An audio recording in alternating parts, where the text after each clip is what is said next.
About that. There. 8 o'clock. Hello, Flash 1499, Grumpy Old Gringo, Shadow Walker XM, Pat Z, Sean Caldwell, and William Hurt, who seems to have been here since this morning. Hi there. Welcome once again, everybody, to what we know as Cast Iron Wednesday. It seems that a lot of YouTube cooking channels have made it something of a tradition to do a cast iron video on Wednesday, whether it has to do with cooking cast iron or usually seasoning cast iron or unboxing cast iron. Pretty much that's why we're all here, and I've been taking part in this as well for the last year or so. And it has been a lot of fun, largely thanks, in fact, mostly, almost always, thanks to you folks. So thank you once again, everybody here for showing up. And hello as well to Papa Dan, who says, hello, Jamie and everyone. And hello, Papa Dan. She says she's in the other room right now, but she'll be here in a few minutes. Sean Caldwell, I found a Wagner bundt cake pan this weekend in A+ condition, $90, but I had to have it. Yeah, I don't blame you. Unfortunately, $90 for a Wagner bundt pan is, yeah, that is a pretty good deal, I'm sorry to say. So yes, you got yourself a pretty nice score there, and congratulations for that. And hello, Andrew Bonificio and Robert Beauvois. I can never pronounce that. Here we go again. Yes, indeed. Here we are again. Especially since, as you saw in the title of this video here, we are going to be doing a little bit of cooking tonight, and I hope folks don't mind. Of course, that's what this channel is about. Because last weekend I did a roast turkey and filmed it. I have not yet had a chance to edit that video together, largely because I went back to work this week, unfortunately, and so work calls. But I will have that video out in a couple of days or so. But meanwhile, there is the other thing, in that yes, we cooked a turkey this weekend, and you know what that means? That means we've got a lot of turkey to get rid of. Hence, we have to deal with one of those chores that everybody has to deal with when they make their holiday dinner, especially Thanksgiving. And that, of course, is the leftovers. And some folks say, leftovers? What are those? Yeah, right. When we're talking about things like a 15-pound turkey, where only Jamie and I and the cats live here, you better believe there are going to be leftovers. And I know there are other folks with that issue as well. So, meanwhile, Gunter45 says, anyone heard of a Philip Richards cast iron pan? Yes, I have. Philip Richards is an Asian-made brand from somewhere around the 1980s to 1990s. I actually have seen those things on sale at some places like Job Lot and the like. So, if you ever have me over to eat, you might not have to worry about leftovers, says Pawpaw Dan. Well, well, actually, one of these days we'll probably take you up on that offer. So, but until then, well, we've got to take care of that. But that means, fortunately, we've got an excuse to show up some cast iron here, because we've got a couple of things going, and now is as good a time to get started as anyone. But please keep the comments coming. Yeah. Well, probably one of the most popular and easiest things to do with your leftover turkey is to throw it all together and make yourself a pot pie. And why not? Pot pies are delicious, not to mention being easy to make. So let's so we're gonna get started on that. And actually, I have to apologize a little bit. The title or the description of this video said that I was going to be using coxinha dough to make this pot pie. Unfortunately, I did not have time to put that dough together, I'm sorry to say. Even though it is easy, it would have taken a couple of hours, which I simply did not have when I got home from work tonight. So we're just going to have to fake it and use some puff pastry sheets instead. Nonetheless, pot pie, or really, as anybody knows, one of the easiest and most delicious things you can make. Of course, many things in cast iron are very easy to make. And in that case, this is really just means laying out the pie in the pan. And then we cook up the filling, which is essentially a very thick and tasty gravy to go with it, and mix in the meat. So now let's not waste any more time, and let's show off some cast iron, shall we? Because this should look a little interesting. Notice how it has only one pour spout on one side of it.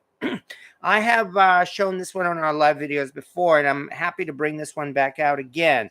This is, in fact, a gate-marked 19th century number 9 size cast iron pan, and it is from an unknown series. The only thing people know about these is they call these fancy handle pans, because they're a series of pans that there is absolutely no manufacturer mark at all. And I understand there are some theories about the maker of these pans, but in general they are unknown, except for a very intricate and fancy design on the handle. An interesting thing about this, it is one of the lightest cast iron pans of this size, really, that I have ever held and definitely ever owned. It's, as I said, this is a number 9 size, and I know that because I found a Griswold number 9 lid that fits this thing like a glove. So we're talking like maybe about 11 inches or so in diameter, and yet this is still pretty light. It's also very, very thin. So thin, in fact, that this thing, this thing warped a long time ago. But when you're baking a pie, that's hardly any problem with that. So, yeah, I love these kind of pieces, especially since I got a good deal for this. And Grumpy Old Gringo says, I'm ready for pot pie just about any time, isn't it? Isn't it, though? So, this is one. This one we're going to bake the pie in. I mean, largely because I wanted a deeper skillet to actually cook this, because I tend to spill things, and who doesn't? But nonetheless, that's why I'm using a deep skillet here. In fact, 1 second, I forgot my pot holder, which is, anybody who cooks in cast iron knows you need a pot holder. There we are. And I've been heating this one up on the stove as well. This is a deep skillet. It is not only a deep skillet, it is a chicken fryer. And not only is it a chicken fryer, it is an unmarked Wagner chicken fryer. Interesting thing about this one, and I know I've shown this one off before, is that the bottom of this is completely blank. There is absolutely no markings at all on the bottom.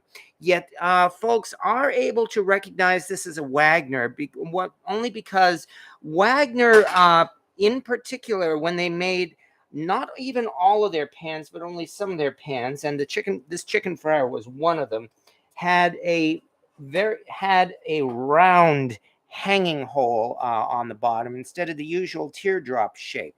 That's one clue that this is a Wagner. Another, of course, is the shape of the underside of the handle, where unlike a BSR pan, it has this little triangle right down here at the bottom.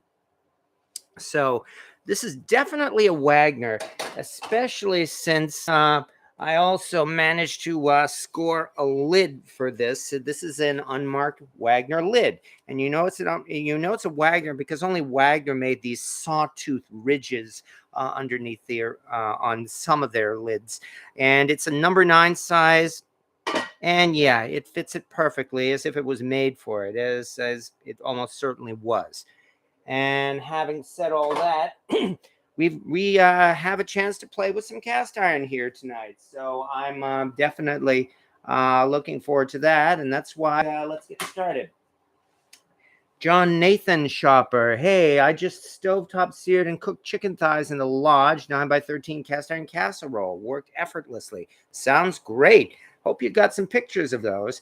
And I have one of those with very short spider feet. Oh, you're talking about the gate mark pan, I've no doubt. So, yeah, some of those spiders, it's entirely possible that people may have actually cut off the legs, unfortunately, so that they would work better on the stovetop. Let's bring this down a little bit so that we can get more of a close-up here. And having said that, let us get started here, which means, as you know, as the Cookin' Cajun says, first you got to make a roux. Although this is not exactly a Cajun roux. It's not the kind that you have to stir constantly for 20 minutes or so. It's a very simple roux. where we get started in making some gravy as the filling for our pot pie. But what we do need is butter. So let's get started that way. And even though I don't have to use a wooden utensil. A metal utensil would work just fine because this is a cast iron pan. I am using wooden here largely because I'm thinking the scraping sound of metal against cast iron here. Some folks may not appreciate that. So actually, let's turn. I do hope oh yeah, it figures. No wonder it's not hot enough. Of course, brilliant me. I had the wrong burner on. Gee, where have we heard that one before? So that means, yeah, I actually do have to get this thing a lot hotter than it was. That's why this thing didn't start sizzling right away when it hit the pan, unfortunately. Fortunately, though, Wagner cast iron, I don't know what it is about Wagner cast iron, but this stuff actually heats up pretty good. So this is not going to take too long. I'm pleased to say, although I'm a little miffed at myself in that I do have to heat this up now because I spent the last 20 minutes or so heating up the wrong burner. Oh well. Backyard Cigar says my lodge has good seasoning, but it constantly chips and I'm forced to scrape it. Any tips? Yeah, I'm thinking it sounds like it's at the point where we may have to actually strip and re-season the pan. So that, oh, as you can see, we're already starting to get a little bit, not exactly smoke. I'd say this is more like a steam coming from this. Um, but I might suggest actually going the distance and completely stripping that lodge pan to the bare metal and then seasoning it maybe 2 or 3 times. That's, of course, is something that may very well make a weekend project. If you have a lye tank, just throw it in the lye tank for a couple of weeks or maybe less. And then from there, it'll be ready for to be washed off and seasoned. And hello, hey, Peg Tooth as well. Welcome back.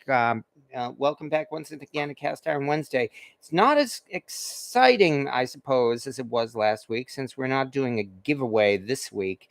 I do have another giveaway plan for another very special piece that I plan to do, like probably around the beginning of December or so, so that it will be ready for persons to do some Christmas cooking with that. But that's a couple of weeks away. Meanwhile, it seems like this butter is melting pretty nicely, which again shows you that Wagner cast iron can heat up pretty good, pretty fast. And that I'm happy about. Anyway, for pot pie filling, as you know, what we're going to be doing basically is cooking ourselves up some onions in this before we get down to the business of making the roux here. And even so, as I said before, this channel is open. This chat is open pretty much for discussion, whatever you feel like talking about, and especially related to cast iron, because that's really where a lot of the fun comes in. So, yeah, and yes, hello, Shadow Walker XM. Glad to see you showed up tonight. Well, let me correct that. You were here. You have been here every week. I know you're just here earlier, as you said yourself. I did make sure to put your extra entry in last week's giveaway contest, but it did turn out that it was another person who won that BSR 14 skillet. For the record, about that BSR skillet, the UPS tracking number shows that it was delivered to her doorstep today at about 2 p.m. or so. I did check her channel before coming on here tonight. No mention of it yet, but well, it may be that she may or may not do an unboxing video on it. It is, of course, her cast iron, and she can do whatever she wants with it. That channel, for the record, was Cooking with Bobby Joe, in which Bobby Joe is her dog, her mascot, and the channel is dedicated to the dog. Looks like this butter is heating up nicely at this point, so I think we can already throw in some onions and go from there. School, and I'll bet there's some kind of a textbook definition of it. You're stalling out. Uh-oh. Stalling out, huh? Hold on. Let me check my connection here. I heard that. Let's see if we can get a better connection. Sorry for the delay, but I did hear what you said, folks. So let's see what we can do here. And come on already. And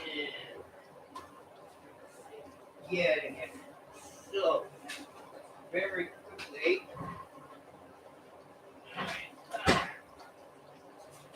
Kind of going in and out, isn't it?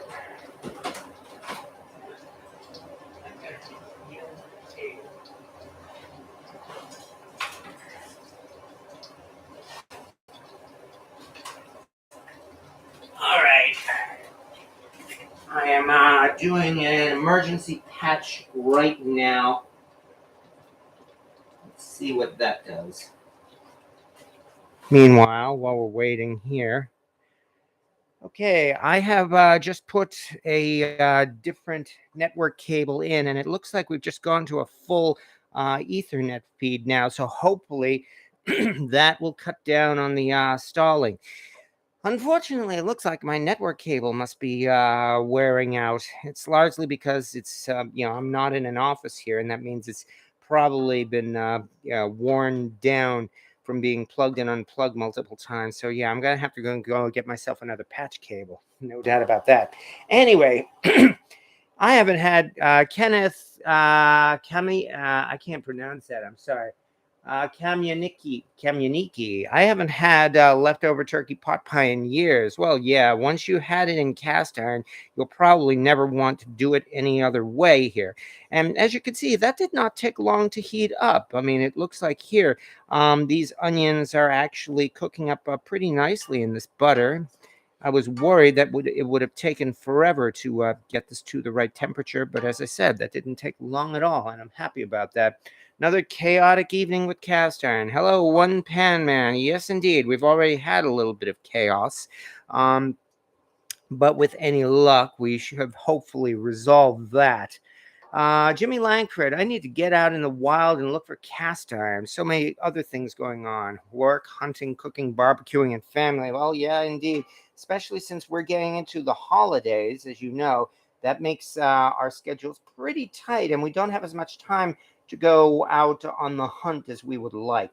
Of course, on the other hand, as they're talking about their so-called Black Friday sales, and not just the bigger businesses as well. Now, indeed, might not be a bad time, at least for one day in the next couple of weeks, to go and see what you can find for antiquing. Granted, we're getting out of yard sale weather, but a few flea markets are still open, at least the indoor flea markets. Black Friday. Needless to say, the corporations have ruined Black Friday. I mean, there's no need to go into a long explanation for it. As you know, black is supposed to be when we make enough revenue to balance our books for the year and end up in the black. Except it's no longer Black Friday. It is now Black November. And pretty much there's very little reason to go out on. Well, no, that's not entirely true. I'm going to say the day after Thanksgiving. This looks like it's cooking pretty nicely at this point. So I think we may be ready to go on to our next step here. Some stores and some businesses I have seen, they do in fact still do special sales just on the day after Thanksgiving, and it's worth it to go out to at least a few of them to see what you can find. And I'm not even talking about Amazon. I'm talking about your brick and mortar stores. So let's start out with this much, shall we?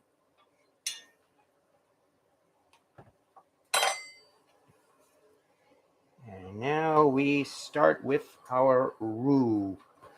The other thing about a roux, of course, is you have to cook it for a few minutes so that it doesn't taste too pasty. Still, this looks pretty good already. May or may not have to add. Well, no, we want this to be nice and thick because this is going to be not just a gravy, but a pot pie filling. So this might actually be thicker, in fact, than your typical gravy that you might make with a sausage. or biscuits and gravy. And yeah, this is definitely cooking very nicely. In fact, I better be careful. This is butter. I don't want to burn it. Wonder if I should bring down the heat. Actually, I don't think I will yet because I do like the way this is thickening. So let's just throw in a little bit more, and that should be enough. So mix this in here. And then from there, we just cook it for a few minutes or less even. Because as I said, what we want is kind of like a brown butter roux here. You know, we want to change this from a blonde roux to something more of a, I forget what they call it now. I forget the stages of a roux. Oh yeah, white roux, and then comes blonde roux. And then after that, we get into a black roux, the real chocolate roux, which again is what you want if you're trying to make gumbo. And it is pretty good too if you can achieve it right. Right now, I'm just doing it enough to, as I said, to cook off the flour so that this does not have that floury taste that nobody likes. That's one reason why even before I learned how to cook, and yes, we did have a lot of those Walmart pot pies in our freezer. I was never really fond of them. I just ate them because they were cheap, largely because a lot of them did have that pasty taste, and I never liked that. But that's the other thing about a roux as well, as folks will tell you. You need to keep stirring it constantly because if you don't, it can burn and then that ruins it. So that's why it's important to pay attention to it. There are a number of tricks about doing baking your roux in the oven rather than stirring it on the stove top. I don't know. I think it's more fun doing it this way because it's kind of a game. You have to keep on going in order to and when the roux is ready and you haven't burned it, then you win, which is, as I said, I think a lot more exciting than just baking it in the oven. And Joseph Ortiz, ooh, a roux. Yeah, Black Friday crap started here in Canada a few years ago. Yeah, you have my condolences as well. Oh, yeah, William Hurt, you were not the only one as well. You said you had to reboot. We also, as it turned out, yeah, I actually had to replace the network cable on my the laptop that I have this all set up all plugged into. I'm going to have to, like it or not, get myself a new cable because this is not an office environment. So the cable tends to get twisted around, and it's probably the inside wires have probably become frayed or are starting to break, unfortunately. Nonetheless, we are off to a pretty decent start here, I would say. I would say we're probably at about the stage of a blonde roux at this point. So that means I think we can start throwing in a little bit of liquid. Now, the way they suggest it is, oh, I get it. I was wondering about that. That's another thing, by the way. This is the second chicken broth container in a row where I popped it open and it seems like it's already been popped. And I'm thinking, did somebody open this previously? But no, I finally figured it out. It's actually got a pretty tricky little cap that opens that automatically pops that should be enough. That pops the, whatever you call it, the film or the foil that keeps it airtight. So no, this is not a damaged bit. And yeah, that didn't take very long either. I'm definitely gonna need to. Oh yeah, in fact, there we go. Now it's made it more of a roux. In fact, that's the part I always forget when doing this. When you first add the liquid to a roux, it actually does not thin it out. It actually makes it nice and thick. So yeah, definitely, I do not need any more flour. This is definitely at the point we want where we're to start with a roux. So that means now we get to thin it out a little more.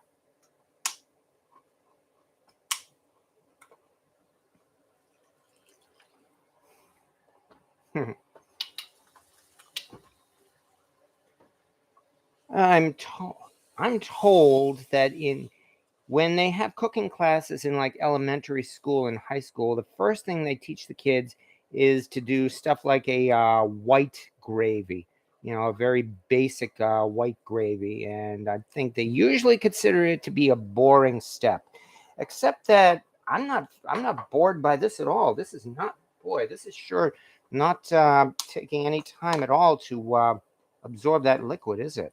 Boy, we're already at this point. Then after this, I'm going to alternate, throw in a little bit of milk as well.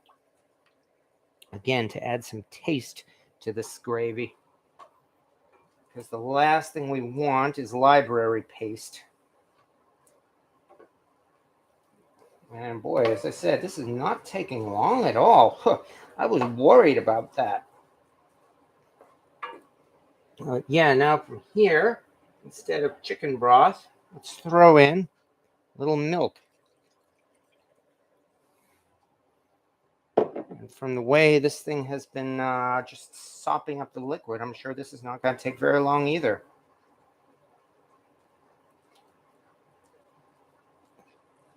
Of course, I still have this on the stovetop set to medium here. And boy, as you can see, medium is all it needs with the way this stuff is just thickening just like that. And I like the fact, actually, that it's thickening so well because, as I've said several times already, I don't want to add more flour. I think we are doing pretty nicely as it is. So let's throw in still a little bit more milk. And that's the other thing I learned the hard way as well when doing it, roux or gravy, is that you have to add your liquid little bit at a time. Adding it all at once really does not work. It just does not take on the right consistency, and you end up using more liquid to create the gravy that you want. But there we go. It looks like it's finally starting to thin out a little bit. So from here, let's throw in a little bit more. Now, I did say already I wanted a really thick gravy so that it'll go into the pot pie, but at the same time, we don't want it too thick. I think we're getting to the right point. I notice that it's not hissing and it does not seem to be sopping it up. So I think we're probably at about the point here where this may very well make a decent pot pie filling. Thank you for the cooking. Well, thank you all the way live. And William Hurd, I'm glad you pointed out about that for chicken broth cartons. Yeah, I noticed that. As I said, if you look underneath the cap, in fact, let me show you very quickly here. This is the cap again from that chicken broth carton. You see it's got these little pointy ridges here. So you figure when you twist it, it's also piercing that foil covering. So yeah, no, in other words, this was not a damaged piece of, this was not a damaged carton. It was actually doing what it was supposed to do. And having said that, I think we can finally start adding a few things to this. Like some salt and pepper. Oh, yeah. I've had stories behind so many things in my kitchen here, even this pepper grinder, in that I spent some time looking specifically for a crank handle pepper grinder because it was what my grandmother always had, and I really wanted a crank handle pepper grinder because of that. Finally found one at Savers, and if I remember right, I think I paid all of $2 for it.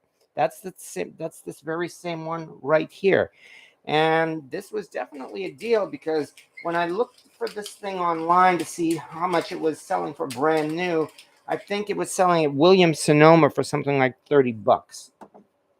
And so far, I have had no complaints at all with this thing. Oops, this thing's coming off the stove. I got to be careful there. Okay, now that we've done that, here's where we'll add a little bit more than what the usual recipe calls for. And that would be just a little bit each, not a lot, but just a little bit. Garlic powder. Yeah, I'm from Baston, and we love our garlic.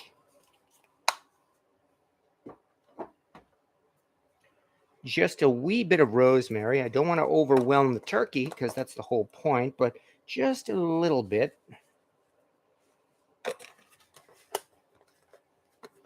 Oh yeah, I can smell that already. Boy, that's already giving me a good smell. And just again, a little bit of thyme. As the joke goes, the Gordon Ramsay joke, you used so much time, the doctor showed up to save us all. There we go. And that's all we're looking for. Yeah, this is thick, all right. In fact, it looks like it's breathing. Blop, blop, blop. It's the blob. Well, on the other hand, maybe I should. No, I think I'll keep this on for the moment. We can always add a little bit more liquid, which I think I may very well do because this seems to have the consistency of mashed potatoes right now. And that's not bad, but fortunately, we still have the rest of our milk here. There we go.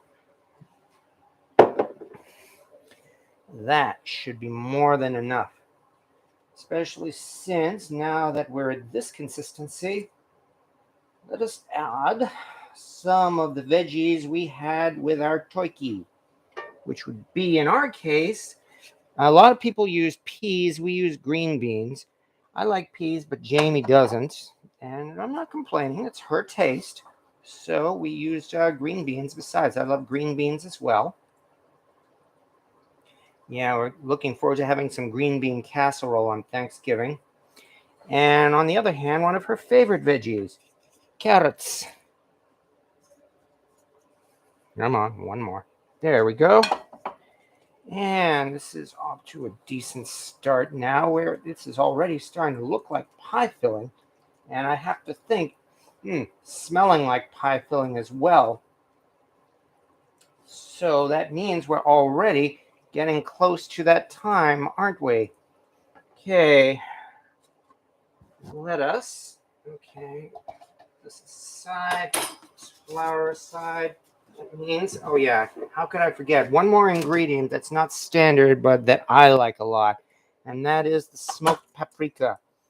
Yeah, I'm kind of addicted to this stuff, and I blame Alton Brown for it. He's the one who introduced me to it. If you've never had smoked paprika, it's worth it to go out and find some. Paprika is fine, and it's really a yummy spice. It gives good color as well, but let's try it this way.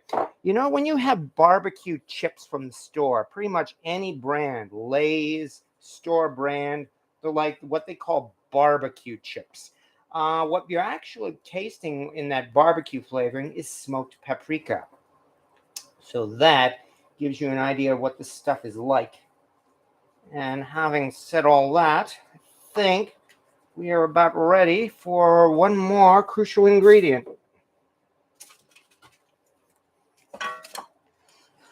And that would be the turkey. And boy, you think there's enough of it here? As I said, we ended up with a lot of turkey.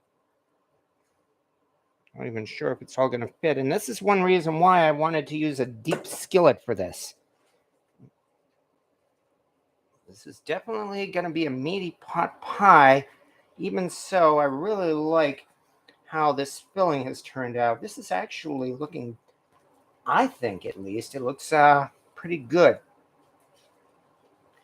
In fact, we're going to have to keep from just chowing down on this filling as it is. After all, we've got to bake this thing in the oven yet.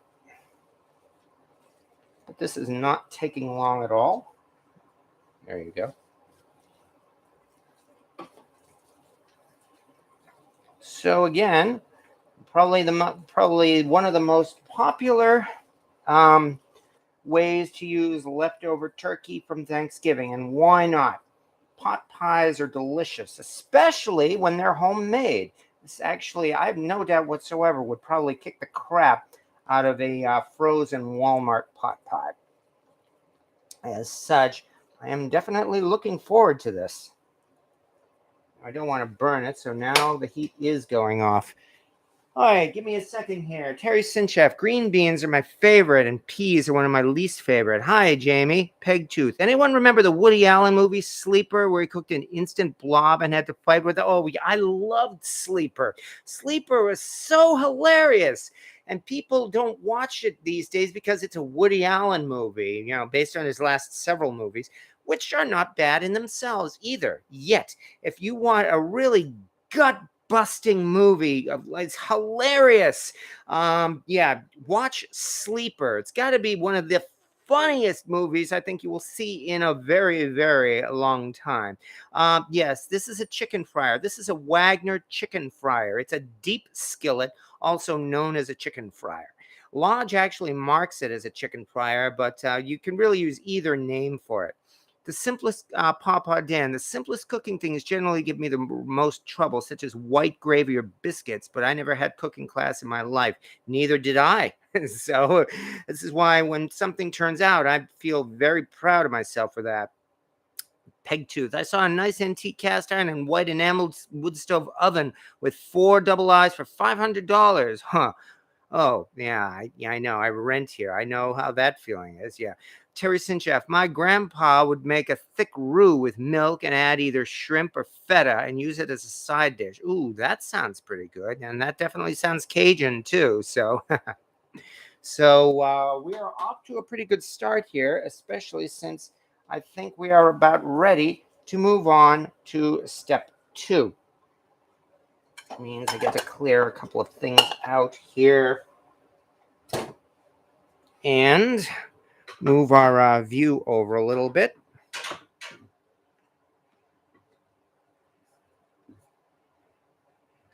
Oh, wrong way. There we go. That's a little better. Yeah, that's that thing about doing this on no budget. I have to do this part by hand here. Okay, but nonetheless, it's time now to take out our gate mark fancy handled skillet. We have really no other name for it other than that it is a fancy handled skillet, and it is very fancy. No denying that. Which means now we just get to bring out a little Crisco here. They don't pay me for these product plugs, unfortunately. I do these things because I like them. I like good old Crisco, for instance. I think it does a good job for things like greasing pans, which is, as you can see, what we are doing right now. This particular skillet as well. I remember now when I first found this at Brimfield. In fact, I was saddened to discover that this had not 1 but 2 large cracks in it. And yet at that time, I was so enamored with this pan that I felt I wanted to actually make the expense and have it repaired, and I did. I found a welder who was professional enough to weld cast iron. Those kind of welders are actually kind of hard to find, and the guy did a pretty professional job too. What we have here really is the nickel weld over one of the cracks, and even though you can see it, you can barely feel it. And in fact, there is a second weld in here, which I doubt you could even see if you didn't actually look for it. For the record, it is right here. And I'll bet you can't tell at all, can you? So this was several years ago. I have been using this ever since, and I'm quite happy with it. As you can see, I don't really treat it very roughly because it is still a very thin and relatively fragile cast iron pan that could be as much as 150 years old. So as such, I take this thing out for certain occasions, like now, and I'm glad to do so. But now time to pull out some pastry sheets. I know most people use pie crusts, but I happen to have this pastry sheet. Gee, just happen to have it. How convenient.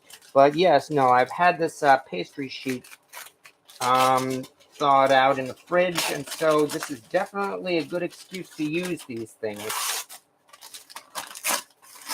Especially since it should be big enough to fit into this entire pan here. So let's do this nice and careful. All right. Great. Don't have enough room here. Okay, a little bit of this, a little bit of that. Oh yeah, that's where I heard that saying before. A little bit of this, a little bit of that. Pots, a pan, a coat, a hat. That came from Fiddler on the Roof. And I'm thinking I may actually have to flatten this out a little bit. So if you'll excuse me quickly. Oh, well, let's quickly pull out the rolling pin. Careful, careful. Do this right, shall we? Because I don't want it to stick like that.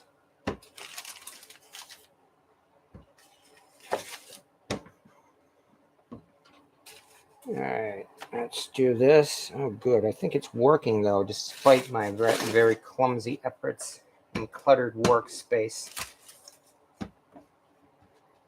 All right. There we go. Thank you for your patience, everyone. I think I say that every week, but then again, I mean it every week. Come on, we don't want this to stick together. There we go.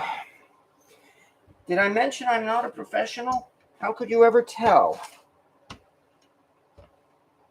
Nonetheless, that actually did not take a lot of effort. Now that we've done so, it is definitely considerably thinner and wider, which of course is the whole idea. Come on, careful, careful. If I was taking cooking class, I'd probably, oh boy, would get a very poor grade for this, because look at how cluttered my workstation is. Let me move these things out of the way right now, in fact. And let's see if this will fit any better into the pan. And lo and behold, plop. There we go. That's a little better. Let's stretch this out a bit. And here's the thing about pie crust, as anybody will tell you. If they don't fit quite right, fake it. And that means you take some off of one place and stick it on the other. Still, this looks like it's turning out not too bad, if I may say so. That means this part will go here. There we go. There we go. Good as new. Who would be able to tell? But that's all right, because after all, we still have a top to do for this pie crust as well. So, having done that, though, you can declutter by sending me your fallout shelter sign. I'm afraid that is going to stay in my kitchen, because yeah, I am actually quite fond of that. Didn't mind cutting it and loved splitting it. I have a griddle. Oh, okay. My mom used to have a rolling pin. Haven't seen one in years. Yeah, that was my mom's rolling pin. In fact, it's yet another thing that my mom left me. And actually, she gave it to me years before she passed on. And so, yeah, I have used that one with pride. People have asked me, why don't you get one of those, single piece rolling pins, the French style ones? But, well, obviously, I would rather use my mom's rolling pin. If and when it ever breaks, then I'll go for that other style.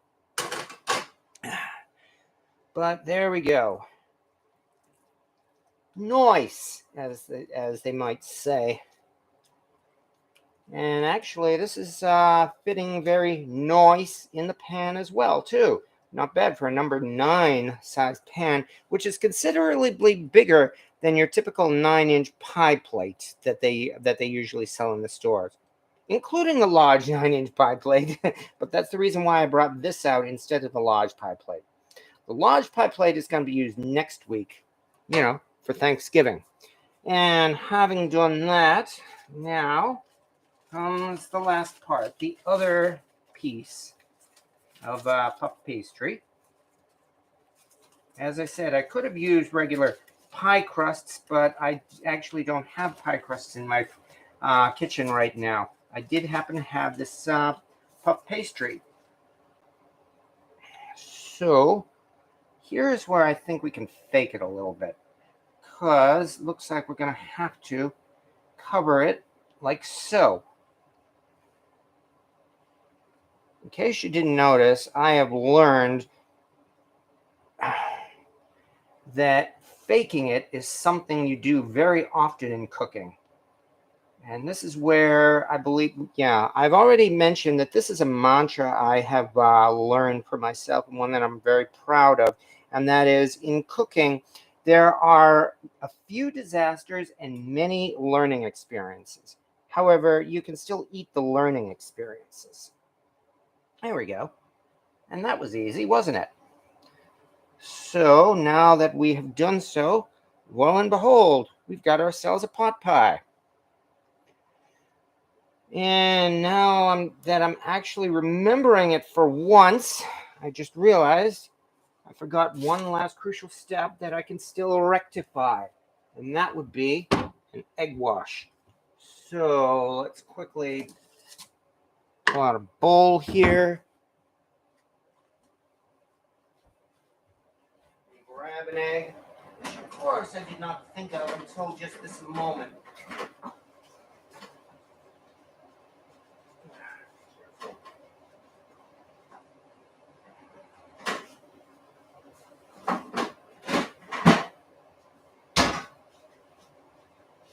In fact, this seems to happen every time I make a pie.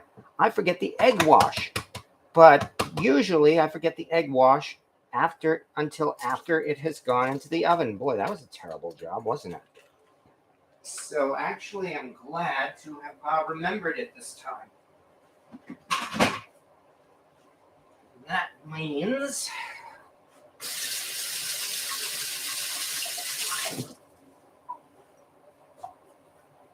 final step is let's quickly beat this egg up. What did this poor egg ever do to us? Well, it was in the fridge waiting, daring us to use it. So we dare. Haha. Now you're getting it, egg. Haha. Speaking of which, the next thing we're supposed to do with an egg wash is dilute it just a tad with a little bit of water. Or in this case, let's throw in a little bit more of this chicken broth, but only a bit. All we need is just like a little bit like that. That might even be too much. Now that we've done so, mix all this up once again. There we go. Now this is getting a much better consistency.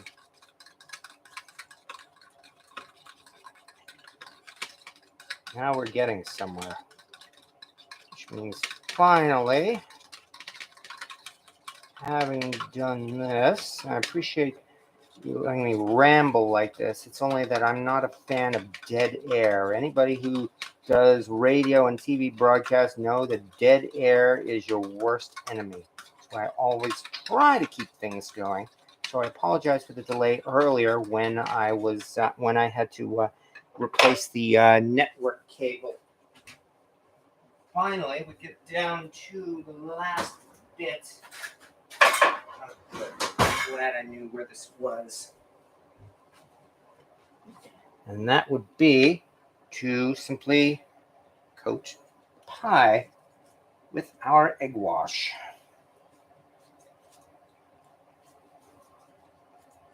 May not be that artistic, but it's good enough. And I have no doubt whatsoever that this is going to be plenty tasty. That's the important part. I know, if this was a cooking show, then you better believe presentation would be just as important. It is a cooking show. It's my cooking show. But on my cooking show, I think the tasting is still more important. I'm not yet at that level. And having done that, two more things. And then we'll finally, oh, no, I don't want to tip this over.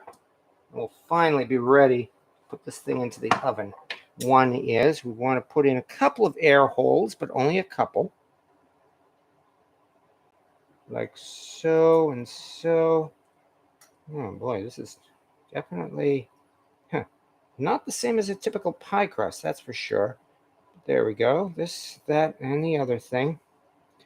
And the other thing I want to do now is with a sweet pie, we would normally give it a coating of sugar crystals. Here, I think we will suffice with a little bit of salt, just a little bit of ground pepper, and maybe a little bit of this rosemary for flavor and also for appearance. There we go. Having done that, I think we're finally ready for the oven here. Pointing the camera at the cats is a good way to avoid dead air. Yes, that's one reason why I started this video. Also because Trouble was sitting there looking very smug. Wanted to catch him that. Wonder why they never had a rolling pin or a cast iron pan in the board game Clue. Good question, actually. Didn't they have a cast iron pan in Monopoly? Have you ever used a Sportsman grill? Unfortunately, I have not. I will get into that in a moment. Now, let's get this pie into the oven, shall we? Boy, I can't believe we're at 15 minutes here.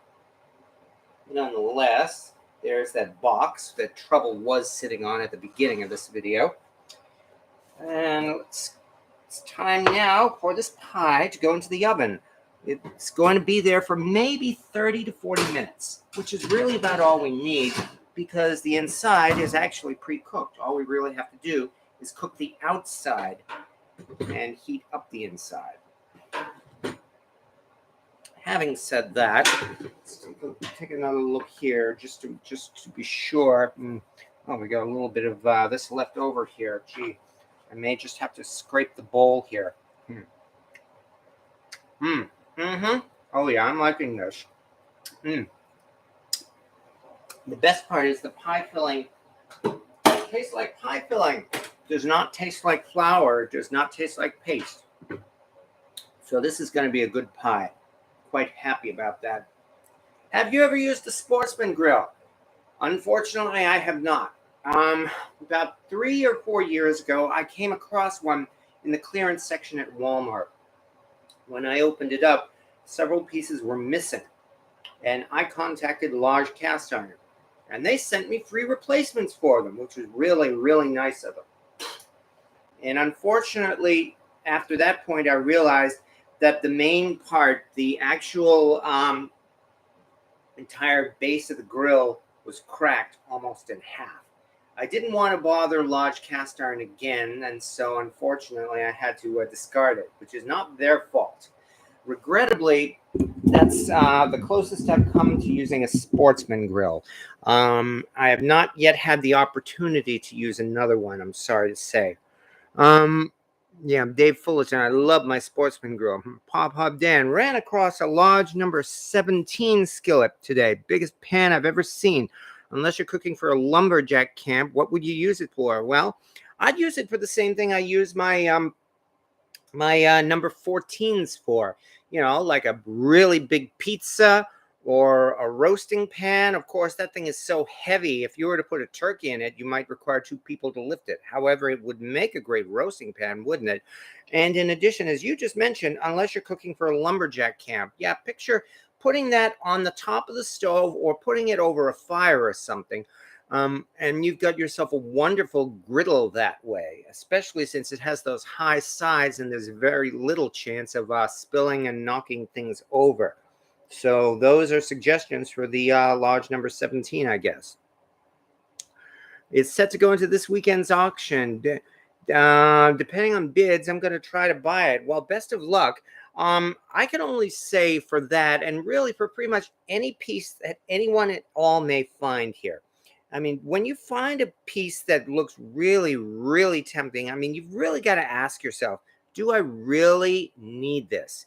In my case, in almost every instance, I can say no, and yet I've still succumbed to temptation anyway. But I've said this part before, too. I'm still doing my best trying to make my collection rotate through my collection and use as much of it as possible. That's one of the reasons why I do these videos. So because I don't really want to be a hoarder, I want to be a user, and I want to use as many of my cast iron pieces as I can. And so likewise, Papa Dan, I would honestly say, ask yourself, how much use will you get out of that pan, out of that large 17? Doesn't even have to be cooking. Maybe you have some other use for it, but will you have a real use for it? I mean, that's the best I can suggest for that, or for pretty much anything. The person who found a Wagner bunt pan for $90, for instance, I'm certain that you're going to be getting a lot of use out of that, because I love my cast iron bunt pan. Brian Witten, have you ever come across a cast iron coffee pot percolator? Not a percolator, no. Those cast iron kettles that look like they're shaped like huge tea kettles or coffee kettles, most of those are humidifiers, and they're meant really just that, just for releasing steam into a place more than anything else. I actually did have one of those several years back. Boy, I seem to be saying that a lot, several years back. But it's true.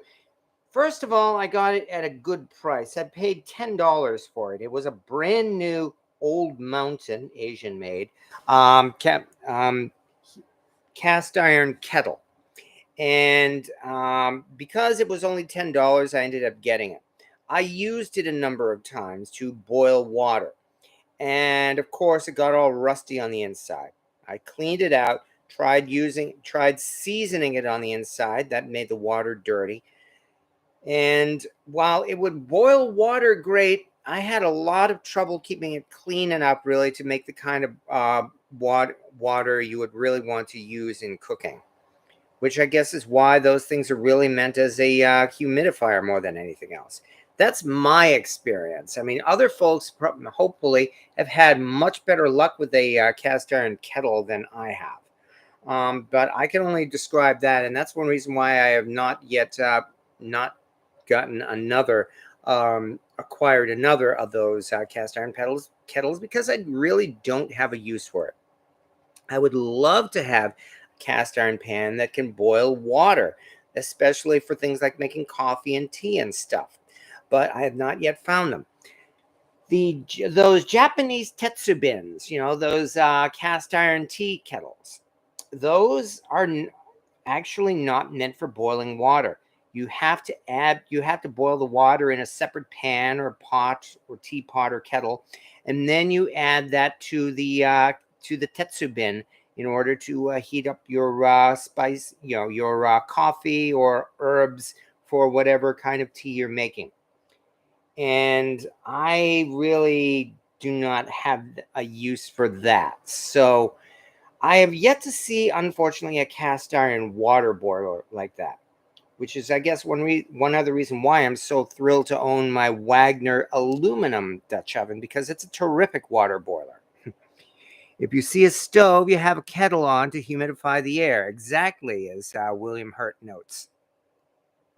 Dave Fullerton, the Sportsman is the little hibachi grills that were popular in the 70s. I like the small size and simplicity. It is heavy, yes, indeed.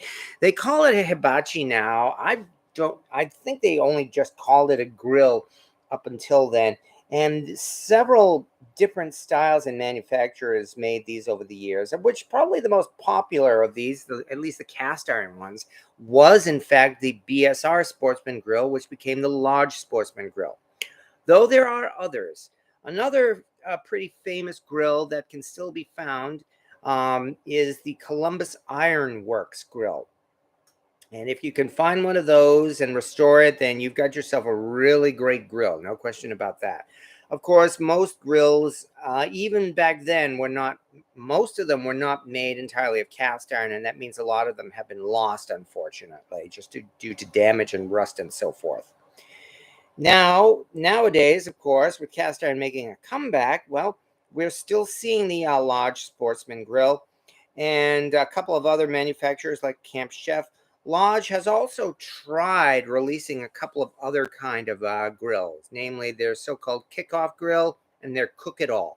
Neither of which I have tried, because again, I have had very little time and to do any kind of outdoor cooking. I live in the middle of the city in an apartment building, so there's not much of an opportunity for me to do outdoor cold cooking, which is why just about all of the cooking you've seen on this channel has been in my kitchen. The few times I've cooked outside has been a real pleasure. Papa Dan, my kids and grandson took me out to eat this week at Cracker Barrel. I was shocked how much Lodge cast iron they had. That I hadn't ever seen. Love BSR and Lodge, and I don't blame you. Yeah, Lodge makes Cracker Barrel's cast iron, and I have not seen any indication that that's going to change. And I'd say that means they must have a good business deal. Well, good enough, of course, that they can do those yearly America skillets that are actually becoming quite popular with collectors as well. Jose Lachas, hello everyone. What did I miss? Well, we have a pot pie coming in, baking in the oven right now. We took some leftover turkey, made a roux, made some gravy, mixed in vegetables, added the turkey, and it is that pot pie is baking in the oven right now, and what's more, it is baking in a gate-marked 19th century cast iron pan. I'm already beginning to smell it, and I'm very happy about that. So, just my opinion. My son has a George Foreman grill, which, yeah, as I know, is not made of cast iron, but it does drain away the fat, doesn't it? Okay. And also going on, I see this part versus electric stove. Do you cook differently on a gas versus electric stove? Yes, you do. And I say that because regrettably, ever since I learned to cook about 10 years ago, I've only been able to cook regularly on an electric stove. On several occasions, I've been lucky enough to cook on a gas stove, and I've loved it. And I have noticed the difference. Electric does take longer to heat up, as I found out. When you use a gas stove, that can heat up cast iron, poof, just like that, but it does take longer with electric. On the other hand, electric stoves can actually make your cast iron hotter, of higher temperature, high enough that you can indeed damage or warp a cast iron pan on an electric stove. I'm not so sure that you can do that on a gas stove. I don't know if a gas stovetop can get a cast iron pan hot enough to warp, which will be interesting if I ever have the chance to really find that out. But I've actually measured the temperatures, and at the highest temperature, an electric stovetop can get into the range of like 1100 and 1200 degrees, which is the range that can warp cast iron.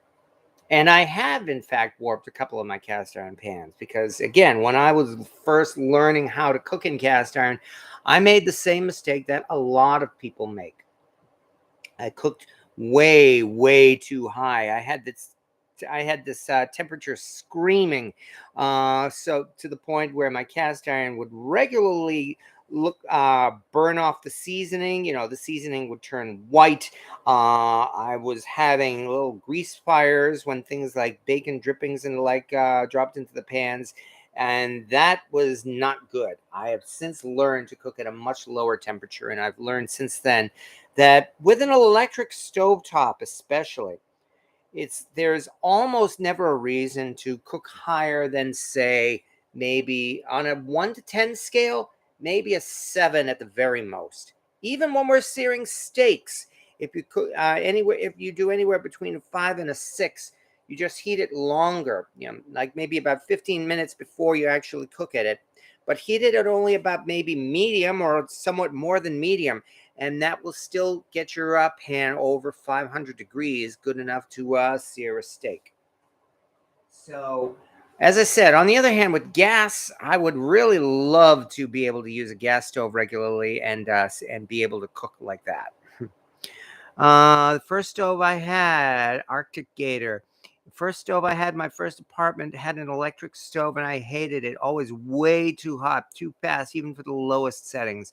Burned all my foods where I almost always made microwave meals. You can tell that it's getting later. Your viewer count is going up. Yeah, well, thank you again, Papa Dan. And yeah, that's the part that's always amazed me. And I'm hoping that means that this is an interesting enough channel that people are sticking around. And I can only thank you very much. Imagine mental health matters. Imagine you're stranded on an iron and can only take one cast iron piece from your collection. What do you bring with you and why? Oh, the desert island question. Oh boy.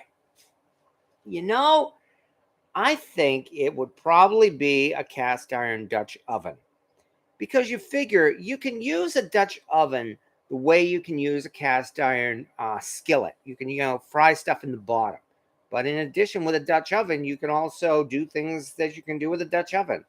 So that's probably the closest I think I could give to a desert island question.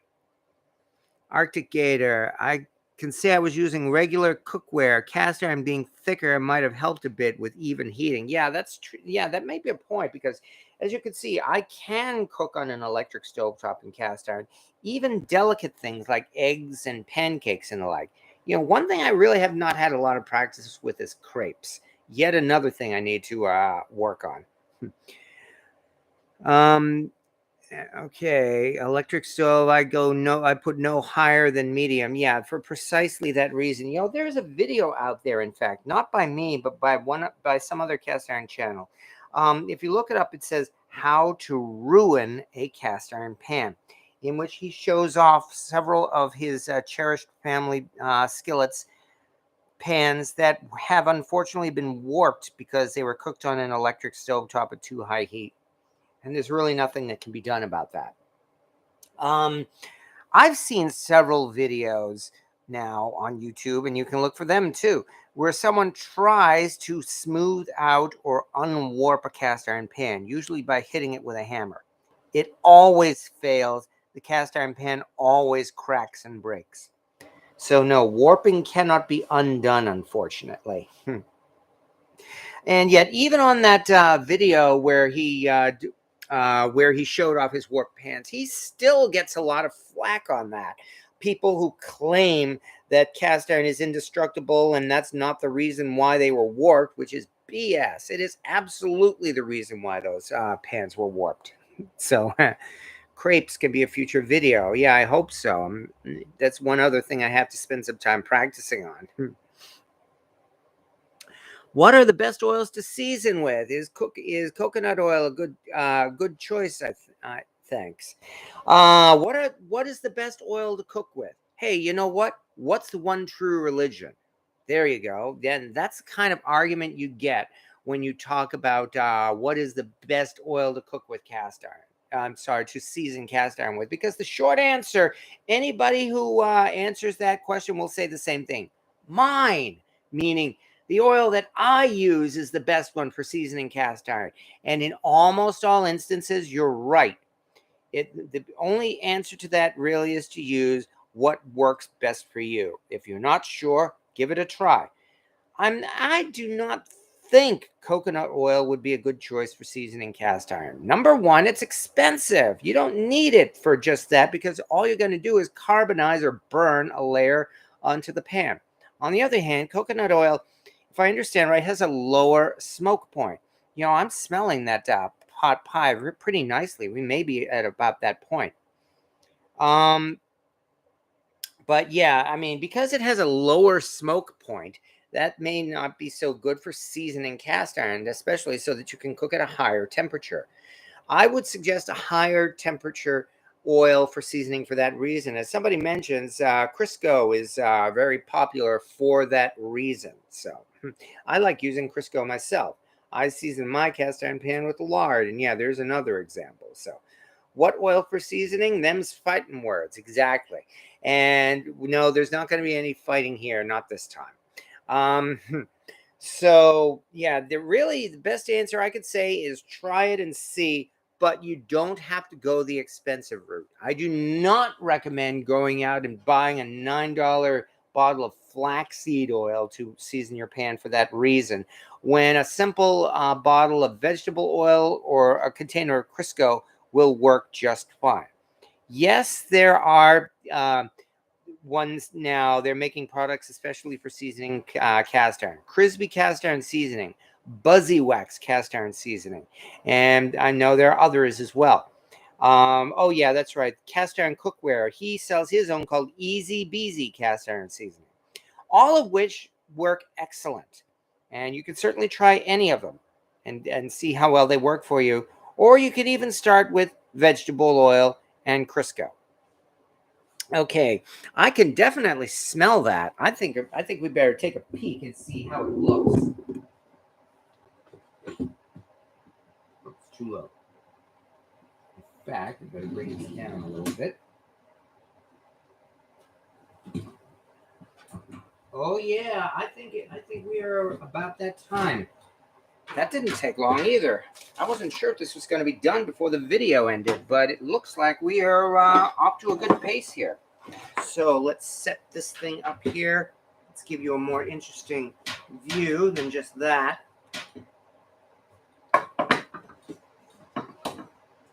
Get our trivet. There we go. That's pretty good. And here it is. Gotta have an oven mitt. And it's time.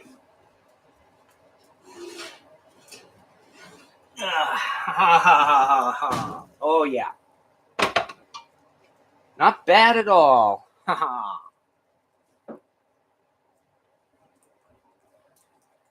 This looks very satisfactory, and quite frankly, I think we brought this out here just in time. But then again, that's because Jamie's rule and many other people's rule as well, and that is if it smells done, it's done. Because boy, does this thing look nice. Oh, I've definitely got to have some pictures here posted on my Facebook and on the Cast Iron Cooking group. In fact, unfortunately, we are going to have to let this thing settle and cool before we dig into it. I've no doubt at all, though, that it's done because, like I said, that's one nice thing about leftover pot pies. The inside is already cooked. So all we really have to do is heat it up. So in that case, we are just about set here. Boy, does this look good. Nice. Okay, let's see what else we have here.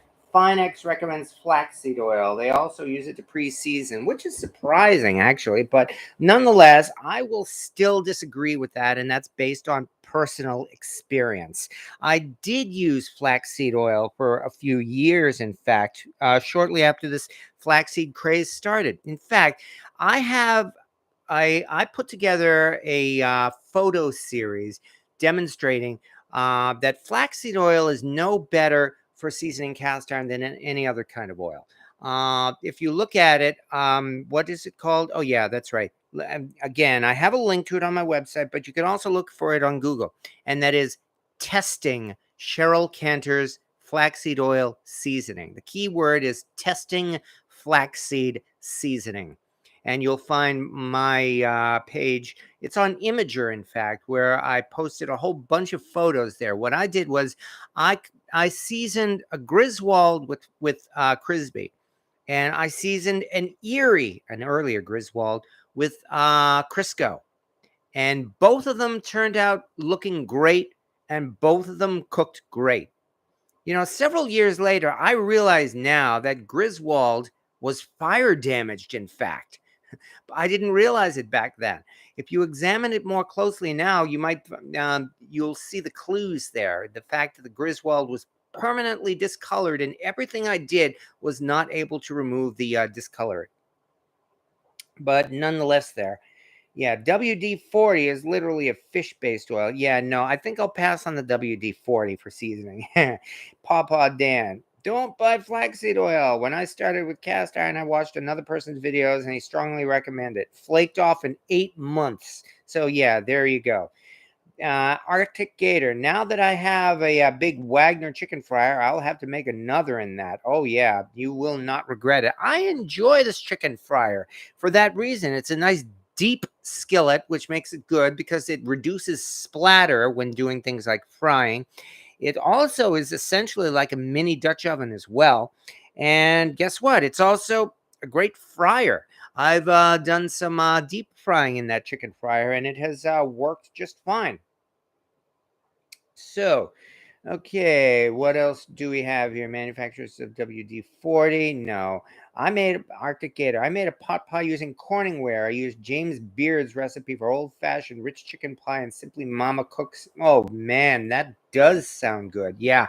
Pot pie, of course, is so easy to make that it's difficult, not impossible, but very difficult to mess it up. And in no way am I lessening your accomplishment. If anything, I'm lessening my accomplishment. You saw how easy it was for me to throw this together tonight. And in fact, I did cheat anyway, and I used pastry dough for the outside. Whereas, as I said already, the inside is already cooked.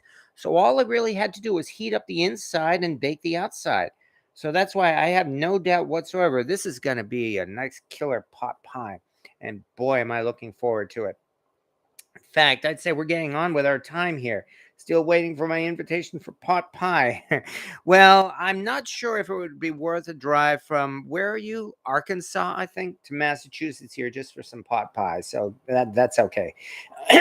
William Hurt, I worked on a shrimp boat once and had to cook eggs in fish oil.